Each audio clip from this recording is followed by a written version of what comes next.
The war in West Asia has had a massive impact on global energy markets. Oil prices are soaring, financial markets are nervous, and its impact is now showing on India's economy as well.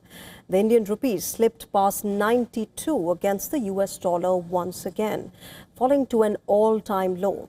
And the reason is simple. Investors around the world are heading toward the safety of the dollar as geopolitical tensions rise. At the same time, oil prices have surged sharply since the war began on the 28th of February. Brent crude is now trading at around $117 a barrel. That is a jump of more than 50% since the war began 10 days ago.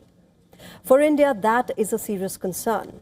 India, remember, is the world's third largest importer of crude oil.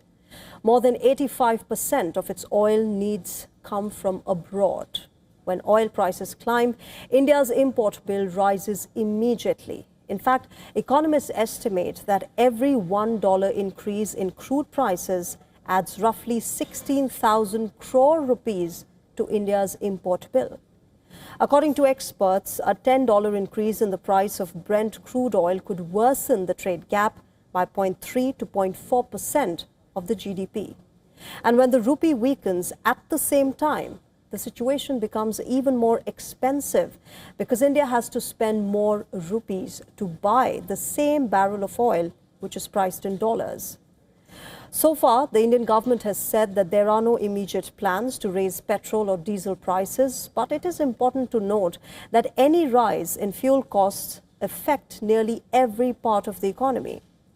Transport becomes expensive, logistics costs rise, manufacturing costs go up, and eventually businesses pass these costs to consumers.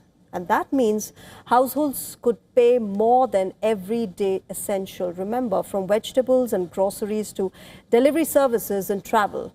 Economists warn that if oil prices remain elevated for a long time, inflation could soon accelerate and slow down consumer spending. There's another concern. A weaker rupee also makes other imports more expensive, including fertilizers, chemicals, and electronic components that are used by Indian industries. Global investors tend to pull the money out of emerging markets during periods of uncertainty. And when that happens, it puts additional pressure on currencies like the rupee.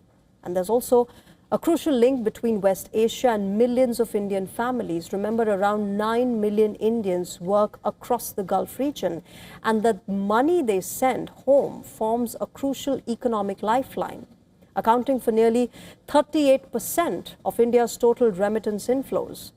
Any prolonged conflict that slows economic activity in the region could impact jobs and incomes for migrant workers and reduce the flow of remittances to households in India.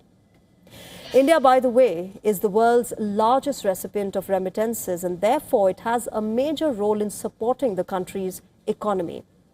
Just for perspective, let's tell you how money sent home by Indians working abroad accounts for as much as 3.5% of India's GDP.